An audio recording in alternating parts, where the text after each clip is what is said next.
Hey everybody, thanks for coming out. Welcome to the Retronauts panel for Portland Retro Gaming Expo 2022. It's been a long 3 years, it's been 3 years I think, and happy to be here. I'm Bob Mackey, of course, the host of this panel. Before I tell you what it's about, who is here with me today, going this way? We can get a little. I am Jeremy Parrish, and yes, I was going to make a joke about food, but I can't think of any. That's good. Cool. Yeah. There'll be plenty of opportunities for that. It doesn't bode well. And I am Gary Butterfield, and if I ever catch that chuck wagon, I'm going to ask it how my wife and children are doing and ask it to tell them that I miss them. We're going to learn a lot about the chuck wagon, which is different than the gravy train, I must admit. Yes, the topic of this panel is the history of food Mascot game. That's why you're here today. Show of hands, who has heard of food? Okay, who here enjoys eating food? Okay, you're going to hate this panel because it will make you hate food. And we're going to start with dog food. Who here eats dog food? Yeah, we've all tried it. Those biscuits are surprisingly good. We've all tried it, and the commercials make it look so good. But yes, we're going to start by going over the history of food mascot games. And for this one, I'm focusing on the games where you play as the mascot for the food brand. And there are other games out there that are just kind of feature the food as like items or whatever. But in this case, it's like you're playing as the mascot or the star of the commercial in this case. And we're starting with Chase the Chuck Wagon. These ads have been off TV for, I don't know, I'm guessing 30 years at this point, but... Oh, it's longer than that. This was like early 80s. Yes, late 70s, early 80s. This dog food brand does not exist anymore, and the entire point of the brand was this chuck wagon would emerge from the TV in like a David Cronenberg-style manner, fly across the living room, enter the kitchen, the dog would chase it would chase it to the cabinet, but then the chuck wagon would disappear into the cabinet. When you open the cabinet, what's inside? A delicious bag of dog food. And that is the pitch behind Chuck Wagon. The pupa phase. Yes. Of the chuck wagon. You're going to want to spray for chuck wagons. Yeah. If you see one, if you tap B, it'll stop evolving, and you can keep the chuck wagon. But yeah, it's an entire dog food brand based around gaslighting your dog, and we're going to look at a lot of ads in this 45-minute panel. But we're going to start off with Chuck Wagon here to show you what it was.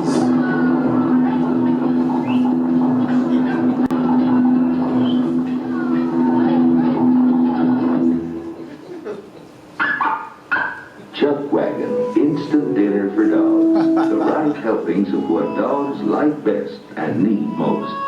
We took big, tender, juicy chunks, golden nuggets loaded with vitamins, and rich meat broth. We quick-dried it. To make Chuck Wagon what dogs like best and need most, just add warm water, and it comes back again instantly. Rich meat broth, golden nuggets, and red juicy chunks. Big, tender. Try one. I was worried that this panel, being right before lunch, we'd all be too hungry to think, but I wanted to start us off with someone just gripping a big warm piece of dog food, and it's going to pop it into their mouths, I Chunk or a think. nugget, Bob? Yeah, it's doing wonders for my diet. It's a nugget-style chunklet. But yes, I don't know if we're still pouring lukewarm water on dog. Is dog food still making its own gravy these days? Are we still doing this? Yeah, somebody out there says yes. In this man's house, gravy is being made on the floor right now while he's at the panel.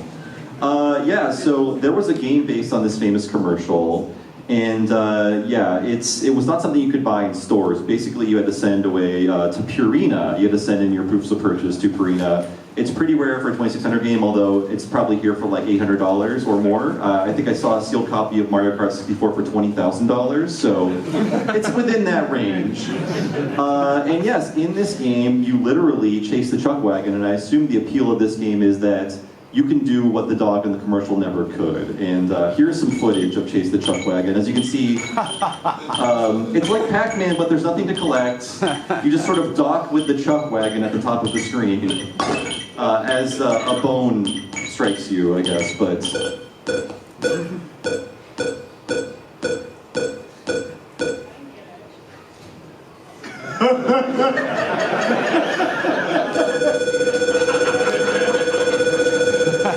and that was Chase the Chuck Wagon, everybody. The dog is full of chunk points and nugget multipliers. You have to dock with the chuck wagon and the bowl of dog food. It's very strange. Somebody in the audience said, I don't get it, but... What's not to can't get. It's the commercial just writ large. It's come alive. It's basically like a refueling sequence with a dog, right? Yeah, I mean, it's pretty self-explanatory. You basically steer yourself through these mazes. There's a dog capture area, which is like a ghost from Pac-Man. There is an object bouncing across the screen haphazardly. You avoid that. And apparently programmed in all of 3 days. And that's really how that works out for Chase the Chuck Wagon. And yeah, I think that is it for Chase the Chuck Wagon. I'm sorry to leave it behind, but we're starting with dog food. But we are moving on to Kool-Aid, the Kool-Aid Man. Yes, there was a Kool-Aid Man game, 2 of them in fact, and based on the titular Kool-Aid Man, of course. He's a sentient pitcher. We all love him. He came back. I was just doing research about like where's Kool-Aid Man now, and Kool-Aid Man is the reason Mr. Peanut lives today. Kool-Aid Man was at Mr. Peanut's funeral with Mr. Clean. I'm not making this up. There was a commercial about this. Yeah, this sounded, but they killed Mr. Peanut, and then he got reborn, like Yeah. in What We Do in the Shadows. Like there's a baby Peanut that crawled from his desiccated husk. And Mr. Kool-Aid, excuse me, Kool-Aid Man. Doctor. Dr. Kool-Aid, he cried Kool-Aid tears on the grave, and that's where Mr. Peanut came back. That's how it happened. So he's in popular culture today. But yes, he didn't always have arms and legs, and I'm going to show you this, because he started out as the Pitcher Man in 1954, and by 1974, he grew the arms and legs and did the smashing through drywall bit that we left today. So we can look at his mythic origins as the Pitcher Man, which sounds like a serial killer. But So he gained the arms that Grimace lost, is that what you're saying? I think they were in the same operating room. All right. It all comes together. And then they like reduced the arms and legs to be smaller and not purple. But here's the Pitcher Man in an old Kool-Aid, Kool-Aid, For the very best drink you ever made. Kool-Aid, Kool-Aid, Be sure that the envelope says Kool-Aid. You can give your youngsters a lot of pleasure with Kool-Aid. You know it's pure and good. It has the Parents Magazine seal. And it's so thrifty. A 5-cent package makes 2 full quarts. So there you go. They're giving away the secret recipe of Kool-Aid on that commercial. Yeah, so that's the original Kool-Aid Man, of course, the one that we all know and love. I mean, when I grew up in the late 80s, early 90s, he stopped doing property damage, Kool-Aid Man. He was more about like surfing with dinosaurs, doing extreme radical Poochie-style maneuvers in his commercials. He still busted up houses in comic books. That's I remember true. him in the back ad in comic books having like destroyed Luke Cage's house or something. But they weren't broadcasting that filth on TV. No, it was After Dark. It was the Max line. Yes, it was a Vertigo comic. Yeah. It was a Vertigo comic. But yes, in the 70s ads, some of us in here might be old enough to have known about them, but maybe not. Kool-Aid Man would hear the cries of thirsty children. He would destroy a part of whatever building they were in order to serve Kool-Aid to them. And part of the fun of these ads was watching a man in a Kool-Aid suit nearly kill himself performing these antics. And also watching someone who can't see pour a giant pitcher of Kool-Aid for children. The ontology of it's great too because he is Kool-Aid, and he's serving himself to humans. It's very Christ-like. It's incredibly Christ-like. Before we blaspheme anymore, here is a clip of a classic Kool-Aid commercial from the 70s. Kool-Aid sure makes me hot and thirsty. This is the job for Kool-Aid. Hey, Kool-Aid! Kool-Aid got thirst on the run, get a big wide happy ear to wear Kool-Aid smile now. Kool-Aid smile, Kool-Aid smile, Kool-Aid smile, Kool-Aid smile. Your friend's cool. My friend's Kool-Aid. Watch as he doesn't go through the wall this time. Nope, we can't. We can only afford one wall for the That keychain was amazing. The key change. The singer just suddenly reverted back from puberty midway through the song. He was pulling from Pet Sounds, I think, with that riff. If Kool-Aid Man existed, it would be necessary to destroy him. Yes. If that existed back then, that would be a disaster. It would be a nationwide thing hunt. We would be chasing him down the street screaming, "Evil dies tonight." Yeah. Kool-Aid Man was real. But yeah, so that's Kool-Aid Man. I guess there was a boom in the masonry industry at the time with all the walls he was destroying, which is probably why he had to cut it out. But there was It was part of the New Deal, actually. Oh, it was like giving someone like a job to dig a ditch. It was like, you wrecked the wall, you rebuild it. And together we rebuild America. The Atari 2600 game is another thing you sent away for, just like the Purina Chase the Chuck Wagon game. And you needed 125 Kool-Aid points in order to get this game. And I did the math because a packet of Kool-Aid had either 1 or 2 points on it, depending on what flavor it was or whatever. And you would need to ingest between 30 to 60 pounds of sugar to play Kool-Aid Man. So I think the ADA had some hand in this too. They were getting kids in the door. So yeah, and this game is actually not that bad because it looks like it's working within the boundaries of an Atari 2600 game. So let's take a look at the clip of the Kool-Aid Man game.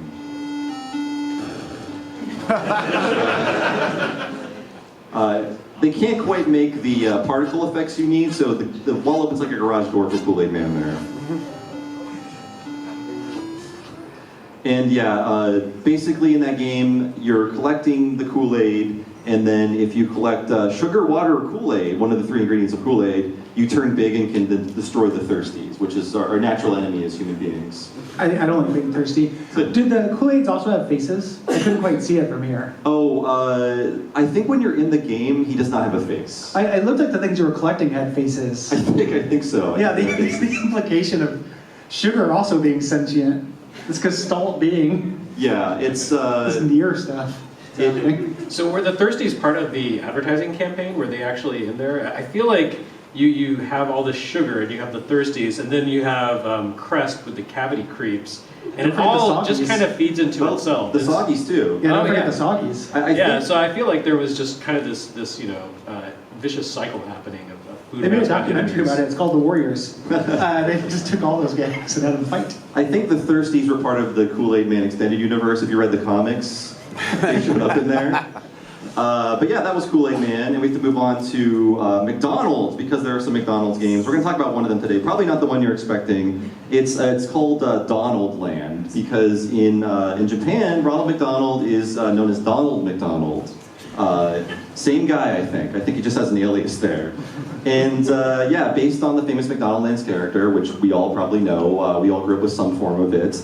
And yeah, these started in the 70s, and there's an interesting backstory behind these guys, because in the 70s, it was a bad time for children because Sid and Marty Krofft ruled the airwaves. And you might be familiar with some of their horrible creations, but because of that, McDonald's, the company, said, we're going to hire some of these people to make our puppets for us, and then instead of paying you, we'll just reap all the rewards. So there was a big lawsuit there. And if you're not familiar with Sid and Marty Krofft, I can show you one of their most famous heroes of the 70s. I think it's coming up next year. There we go. Rest and work and good nutrition keeps us all in good condition. Don't you agree, Society Tree? Why do you think I'm stretching my legs? To keep you growing, right? Right. And 1 and 2 and 2 times more, it's time for breakfast, furthermore. There was only 10 seconds more of that clip, but I did cut it off. Now, Jeremy, were you too young for HR Pup and stuff in the whole? Yeah, that actually predates me very slightly. I thought so. But the general LSD culture that spawned it, I still remember that. Yes, I could see flashbacks. If Jeremy had grown up with HR Pup and stuff, I could see the haunted look in his eyes, but it wasn't there when I looked over at him. So is Donald Land the first game, or actually the only game, to star Willard Scott? Oh, I think they had moved on from him at this point. He'll always be Willard Scott in my heart. Was he like the 50s Ronald McDonald? Yeah, because Ronald McDonald predates, this is important for everyone to know, Ronald McDonald predates McDonald Land. I don't know if he founded it, or if it was his own creation, or if he merely dreamed it. But I want to check out right now, this next clip. You can see the psychedelic origins of McDonald Land. It's steeped in like early 70s drug culture, and I've had this song in my head for about 5 days since I pulled this clip. But you can see just the horrific beginnings of McDonald Land and how it was really sanitized for kids of the 80s and 90s. Take along a friend and grab a hold of Ronald's hand. Follow Ronald McDonald to the land of apple pie trees. And don't be surprised if you meet Big Mac and Big Cheese. I will be surprised. There's thick-shaped volcanoes. You'll even find a French fry patch. Now just turn around and see if you won't find a hamburger patch. Kinda silence. will Like, put sound over like the that room. song could have just went on forever with just new rhymes about food. Yes. And don't be alarmed if the big mad police. I mean, there are some notable characters that are missing there. Tons. No Hamburglar, because I think in this world he's basically their Ted Bundy. You're not going to see him. He started out as a good guy. He used to be Captain Crook. Oh, was he Captain Crook? Okay. Well, no, Captain Crook was another guy, but that was the villain. Yeah, he was like the pirate guy. Yeah, he was a pirate who sold their stuff that was based on filet-o-fish. Right. I guess a lot of the McDonaldland characters were then reformed. Like Grimace had multiple arms, like you said, Jeremy, and then they sawed some of them off, gave them the Kool-Aid Man, and he became good. Yeah, they were the evil arms. Mm-hmm. Yeah. And he was the milkshake mascot. So yeah. He stole milkshakes originally, but, That's right. but they reformed him. And Jeremy, Very offensive Irish uncle as well, who's the Shamrock Shake guy. the early version of McDonaldland looks like the cover art for all the albums you like. Yeah, I mean, you're not wrong. I think it's also notable that these commercials coincided with the kind of the height of the serial killer epidemic in America. That's right. That's right. I don't think these things are unrelated. It's haunting. It's haunting. So thankfully, Donaldland is not as disturbing. It's developed by Data East. It uses the seldom seen character Uncle O Grimace. You can see him in this game. And yeah, in this game, Mayor McCheese hires Ronald to take out an evil clown because Officer Big Mac, we all know he's a dirty cop. He's not going to do his job. And it's a fairly basic platformer. You can throw bombs, you can jump on the bombs. And here's a little bit of Donald, liberating Grimace from his captor.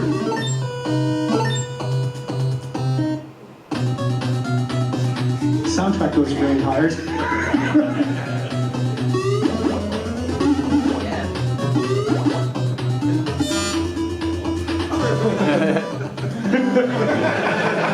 I think he tripped. And didn't come out in America because in between levels you buy McDonald's. I think that's really why it didn't come out. But they could have reskinned it or something. Yeah, I'm surprised by how little that actually looks like Ronald McDonald. I feel like that's actually a less accurate take, Japan's take on Ronald in the Bishojo version that we've seen. He should be more tall and slender though, but I guess the sprite can only be so big, right? Well, also yellow. Like his outfit was red there. That's right, that's right. It's just defying canon all around. I think it might be Circus Charlie and not Ronald McDonald. I think he was The Nightmare. It might be Kid Clown, right? Yeah, Kid Clown. Oh yeah, and so I have a few more clips of this. So there was a brief time period in which the Ronald McDonald characters did interact with Mario. Mario! Look, Ronald, Mario's mystery plot makes him big. And my magic box makes us lunch. There you go. It's one of many commercials that think Mario hits the block with his head and not his fist, which always bothered me as a kid. I don't know about you guys. Yeah, it's very upsetting. clear. Yeah. He punches bricks and Yoshi. It's very clear. He hammer punches Yoshi. But yes, that's already looking better than this new Super Mario Brothers movie, in my opinion. But, so a weird thing happened when I pitched this panel in August. The Happy Meal characters came back. The McDonaldland characters came back. Have you seen them? Yes, I have a clip. Yeah, okay. Yes. I think he this meant is in great person. if you haven't seen this. They have not made any public appearances yet, but here's the clip.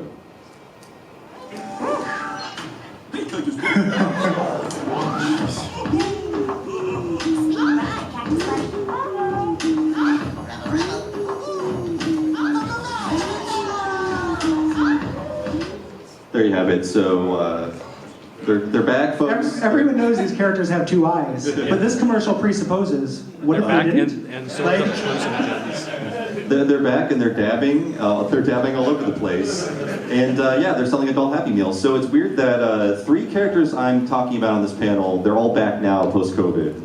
Because we're just all searching for something, I think. And I don't know, I guess they're given freedom to just do whatever they want. Like, yeah, Hamburger's got 4 eyes, who cares? It's a collaboration with like an art collective, like a vinyl art toy Right, maker. right. Because their mascot also shows up. And I imagine if I were to get one of these toys and I want like a fuckable hamburger, I'm going to be real mad if I get this this vinyl art toy. The smiley face man? Yeah, I don't want to just like get a random guy. I want a guy who burgles hams. It reminds me of what they do with the Archie characters now, where they don't care what is happening as long as they're in public, public opinion or put in the public eye. So it's like, yeah, Jughead is a bisexual werewolf. Have fun with him.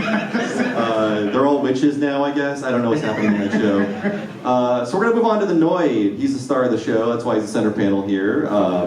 And to answer your question, who is the Noid? I have a little clip here that will answer every question. Look, it's a Noid! Noid! He ruins pizzas! Yes, he does ruin pizza. Thank you. I didn't even write that clip. Everyone's laughing at it. It's great. My job's very easy. So a very short-lived mascot because it ended in tragedy, although he did come back. So 86 to 90, the Noid, I found through my research, Domino's employees were called Dominoids, maybe internally, so maybe that's where that came from. I don't know, but that's the origin of the Noid. But he was part of the delivery boom when more and more places were delivering and pizzas were being ruined. And it was all, an attempt to let customers know your pizza will arrive on time and hot and not destroyed. And instead of blaming the poor teenager making minimum wage, you blame a pizza yokai, the small goblin who hates pizzas. And I guess that's fair. But there's nothing funny about how it ended because it ended in a standoff with people. Did you expect that? No.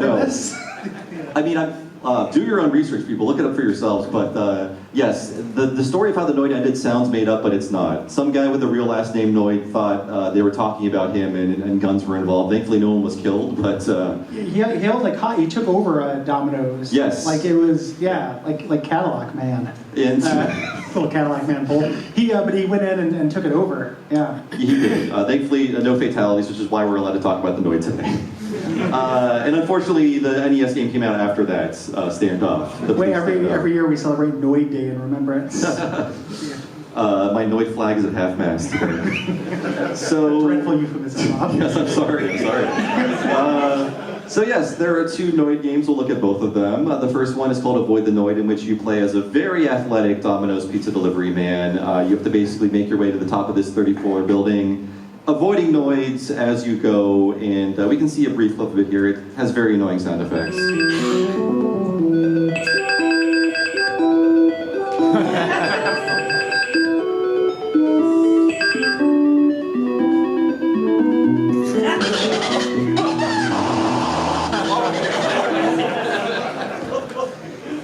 Get ready for it, everybody. That was a jump scare, I think. 1989.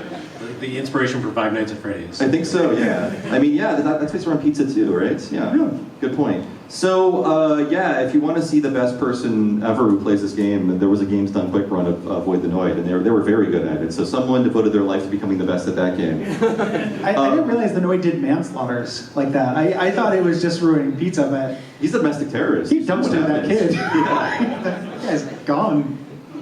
So up next we have the other Noid game, which is depicted in this the center art on the thing you're seeing here. Yo Noid, that's what you say to the Noid, and it's it's a fairly okay platformer. It's developed by Now Production, and I was looking at what they made. A lot of B-tier platformers like Jackie Chan's Action Kung Fu, Adventure Island 224. The Famicom Splatterhouse game, they're still around today. They worked on, the most recent game is Deadly Premonition 2.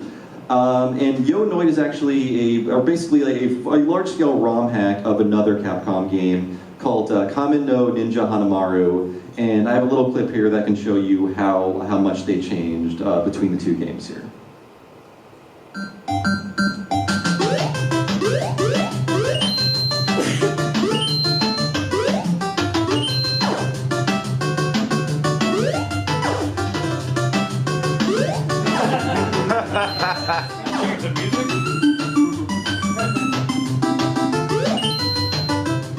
So it does put you in the, the onesie of the villain. You're not playing the hero of Domino's. I guess in Avoid the Noid, you are the hero of Domino's delivery people. We salute them. Yeah, every Memorial Day. But yeah, it's a fairly competent game. I think a lot of people thought it was a bad game just based on the source material, but it's got a nasty first level. Yeah, the first level is really hard with the rising and lowering flood tide. and it gets more reasonable after it goes. It's got a really cool like graphical effect on that level, but it does start off pretty rough. And because there is no, I mean, I didn't capture a Noid commercial, but there is no Noid universe like McDonald's Land. It's just the Noid versus pizza. There are no supporting characters. There's no police version of the Noid. There's no Noid monster, you know, that he hangs out with. It's just him. So they have to say, oh, a green Noid did something bad, and now the red Noid has to fight him. So it's kind of getting into kryptonite lore. Yeah, I think so, yeah. Venom versus Carnage kind of stuff. Anti-hero. And, oh, go ahead, Jeremy. No. Okay, and I guess it does encourage people to devour the product because in between levels you are doing a pizza eating contest, so that is what's going on in Yo Noid. And yeah, the Noid came back in a surprising way, and in a way that also references the Yo Noid video game, and we'll see a clip of that here with a recent commercial. Domino's, we're constantly innovating to find better ways to deliver you pizza, which is why we're testing driverless delivery powered by Neuro, and it's got someone back to their old habits. So there you go. They're referencing Yo Noids! This commercial speaks to me. I think that they're doing driverless vehicles, so they're keeping up with the history of manslaughter. Yes. No, it does. And in this case, I think the Noid is a hero because these robots are taking away valuable jobs in our dying economy. The Noid is trying to stop them. The Noid wants workers back in the restaurants, I think. When he's not doing this, he's throwing those scooters in a river. He's torching WeWorks. He's really up the game here. Comrade Noid, eh? Yes. Wasn't expecting that for 2022. It's him and Gritty working together. Yeah. I think. They're Antifa super soldiers, folks. And I want to play another clip of a recent Noid usage. Now, what I want to do is go back in time and show this to somebody living in 1997, and then answer no follow-up questions at all. Just say, take this in. This is what the future is like for you in 2022.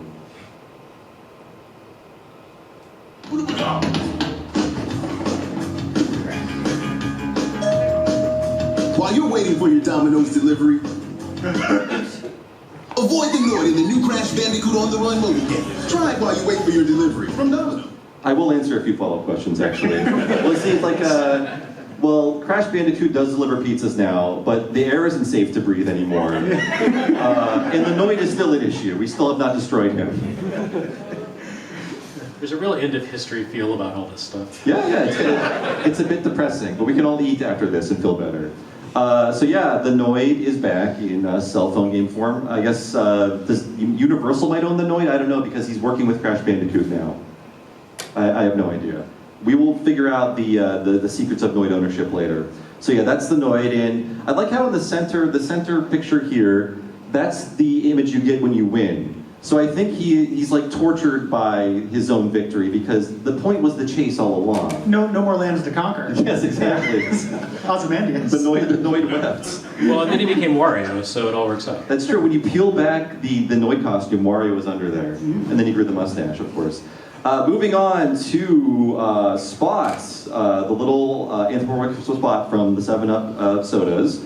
And yeah, first appeared in '87. And yeah, he is the mascot for 7-Up, although he came about later. I was doing some research on the history of 7-Up, and I found out it was one of those sodas that included cool drugs in it, and then the government made them take it out. No. Yes, so until 1948, 7-Up had lithium in it. And now you need a prescription for that. But in '48, you could. That's what the up was. Like, oh, I feel better. It's because you're getting doped up by your clear beverage, right? In my head, I just got lithium confused with one of the downer drugs, and I got very confused. Same here. Like I think I was thinking of ether. Like 7 ether. No, I think like Mellow Yellow had barbiturates in it. Yeah. But yeah, Spot didn't come around until '87, but I found an ad that might have inspired him that's also based on Pac-Man. So you can see they're playing with the idea of a Spot-style character to represent their beverage, and here it is. You never lose, and 7-Up's the only you choose. Why is this sexy?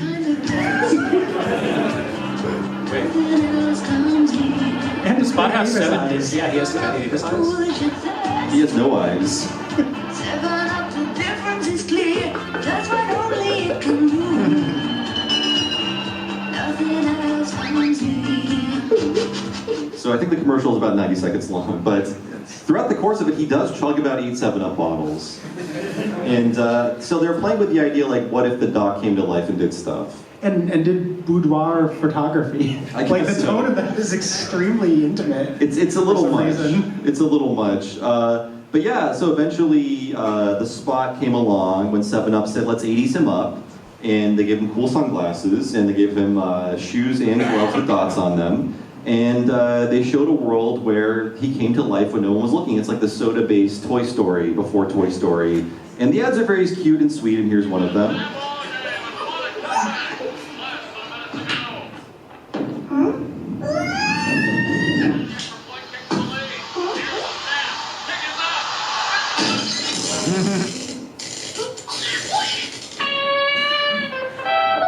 Now there's Spot, the video game. Ask your parents to see specially marked bottles of 7-Up for detail.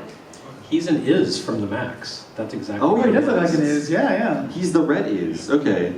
Yeah, you can see, we'll talk about the game that they showed off. I'm not accusing them of being dishonest, but it seems like with how quickly they zoomed into Spot, they're like, you should know this is a puzzle game, Yeah. because you won't care. Hey kids, do you like Reversey? No. But yeah, that's the first game. I think it's just called Spot, the video game. And basically, is it Reversey, is it Othello, or are they all the same? They're the same thing. Yeah, Okay. I guess Othello's the licensed. Othello's the more Reversey. Shakespearean Othello is version. the one owned by Sakuda Original, the creators of the Othello Multivision console clone of the SG-1000. If you want to know more about Othello, just ask me, because I've had to cover it so many times in my videos. Perhaps is there a book I can read about this? Okay, I think that's coming. It's coming soon. But yes, Spot the video game. Yeah, essentially it is basically battle chess or battle Reversey with Spot characters.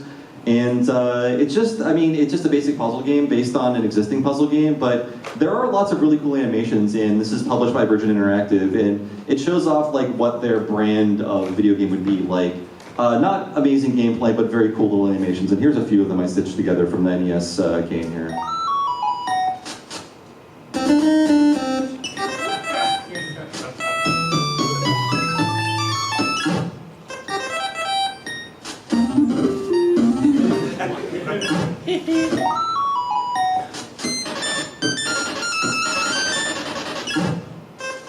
There you go. So I guess it enhances the experience. I'm not sure. It probably does at first, and then when you just want to play some damn Reversey, he keeps doing these little movements. I think you can turn the animations off, Okay. thankfully. Get to the speed things Reversey. along. They're really they're messing with the sanctity of Reversey with these moonwalks. It's these Perversey. There's a reason the follow-up game was called Cool Spot, because the first game wasn't. That's true, because yeah, Cool Spot is the next game. And if I might slander Earthworm Jim a few times, it plays a lot like that, because a lot of these Virgin Interactive games, like Aladdin and Earthworm Jim and this, they all have the same kind of game design. They all have very big levels, although in this case it does make sense because you are a little spot in a very big world. And just like lots of big levels, lots of things to collect. You're shooting a thing that goes in 8 different directions, so it's a lot like Earthworm Jim. Here's a bit of Cool Spot, which is, not a bad game.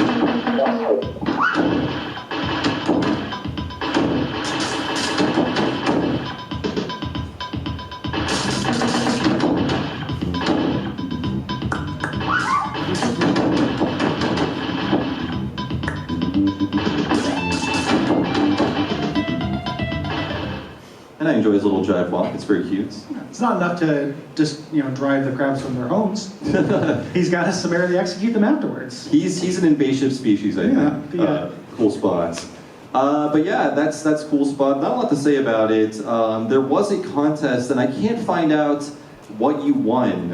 If you finish the game on card and collect every letter in the phrase Uncola, which was the catchphrase for the soda before Spots, you win something, but I don't know what that is. Probably just a can of 7-Up. Yes. Signed by Spot himself. No big prizes. With lithium. But yeah, that is Spot, and my pages are stuck together here. Here we go. What's next? Okay, we're not going to close on this. We're almost done, though. So up next, we have Pepsi Man. I know people are excited for this. This Pepsi Man never came to America. I think Pepsi of America's campaign at the time was like the Joy of Cola or something. It was the ba ba ba ba ba era of Pepsi. This is way better though, because this is based on a short-lived Japanese ad campaign for Pepsi, where this liquid metal CGI man would show up and injure himself. He's sort of like Kool-Aid Man, but he was to be made the subject of fun when he appeared. This is also, for the record, for my money, the most fun video game that we're talking about. Like this holds up pretty well. If you've never played Pepsi Man, it's fun in the hands. It's neat. It's kind of ahead of its time. It's almost like a runner. Yeah. Like it kind of predicted. I'm sure there were other games like this, but there are so many games like this now where this was kind of unique at the time. It's a run away from the camera game that works finally. There was actually a precedent in Namco's Metro Cross, a game where you jump what appear to be Coca-Cola cans. Oh yes, that's so right. So it's a really weird kind of synergy sorts. What do you know what your era that's from? Oh, that's like 85. Okay, I thought it was much earlier than this. But yes, it's all about Pepsi. We'll show you a clip of Pepsi Man in a second, but I think these really emerged in the early aughts where the sentiment was like, oh, wacky Japan is at it again. But if you watch these commercials now, you're like, they know it's funny. They know it's like a funny, silly character. So here is Pepsi Man. Pepsi. Sorry, sold out of Pepsi.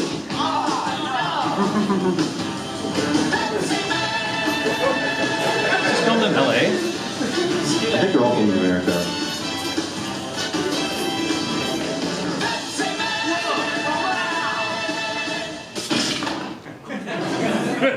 That was Pepsi Man 1. Here's Pepsi Man 2, his son. There you have it. And I mean, if you, we're going to look at the clips of the game soon. A lot of this is making fun of us. It's just like, you want your sugar water, don't you? Do you have the framing device, the guy? For the game, yes. Yeah, okay. I have that That's guy. definitely making fun of me specifically, it feels like. Well, you're not wearing your spring break t-shirts. No, well, you don't know what I'm wearing. Oh, that's true. Rip. Gary's going to reveal it. I kind of want that guy's shirt. Spring Portland. And what I found for the first time, this is not rare, but I didn't know these existed. There is a female Pepsi Man that I think people would be horny for if it was out today. And we're going to see this now. Bet, huh? What's that? Seems like a safe bet. I mean, maybe I can start something online. Who knows? Deviant Artists. You can watch this and tell me what you think.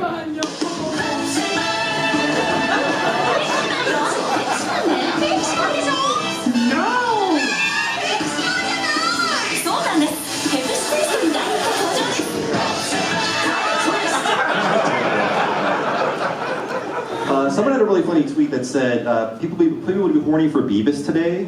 Like Beavis is low-key nice with it. Was the tweet? I think they would be saying that about Miss Pepsi Man or Pepsi Man Twist or something. Or just Pepsi Man himself. Yeah, yeah. Well, any Pepsi people. We could Really, be if it triggering. exists, someone's probably horny for it. Yeah, I mean, they just didn't have the tools back then to render it. There's an episode of the new Beavis and Butthead where somebody's horny for Beavis. That's true, yeah. Yeah, it happens. The future is now.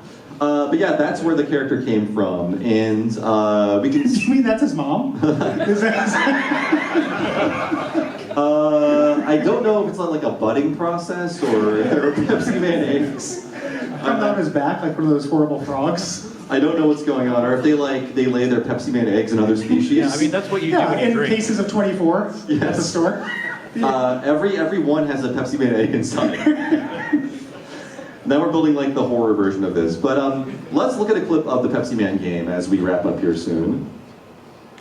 There are a bunch of people gathered in front of the vending machine. They want Pepsi. And the word is that they're just about to riot. I plan to head over there as soon as I can fix this plant.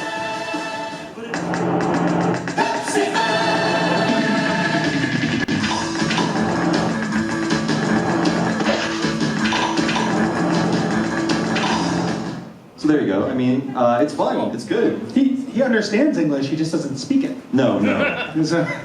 He's like Neo when the agents visit him in his office. That's what happened to him. But yeah, Gary mentioned this earlier. There's a weird framing device that is taking some pot shots at giant Americans, like the man in this framing device, where he says things in a fun way, and he is often wiping potato chip grease on himself.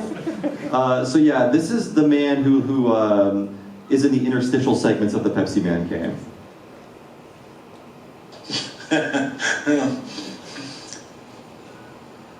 You're doing pretty good.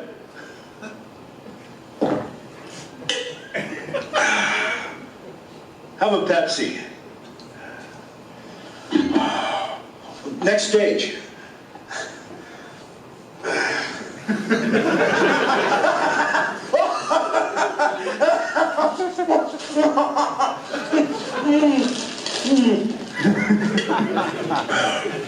Pepsi for TV game.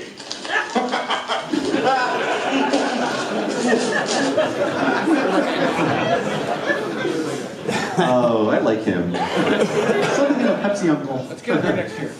He is a Pepsi uncle, that's true. I don't know who he is. I don't know if that actor is still alive. That's his legacy, is just smearing chip grease on himself and saying Pepsi for TV game. He's more famous than me, so he's doing something right, I think. Any other Pepsi Man thoughts? We're moving on to our last topic here.